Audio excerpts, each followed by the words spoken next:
Can I call you Rose?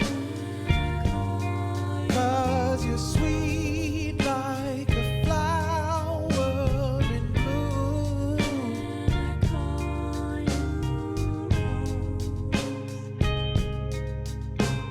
Can I call you Rose? 'Cause you're fragrant. Hi, good day everyone. Panibagong araw at panibagong order po ulit tayo. So, may order ulit sa atin ng pastil. Total of 100 pieces po. Order siya anonymously. Maraming salamat po. Balak daw po niyang ipamigay po ulit to sa mga nangailangan sa paligid natin. Maraming salamat po sa order and tara, samahan niyo ako ipamigay. Let's go. Can I call you Rose? 'Cause your thorns won't let love in too soon.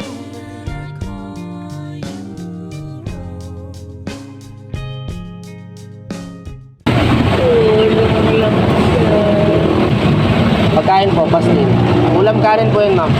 Pagkain. Salamat po. Salamat po. Tama na po. Hindi, okay na po yun, ma'am. Maraming tininda. Hindi, libre po yun. Bayad na po ito para po talaga sa inyo. Salamat po. Sige po.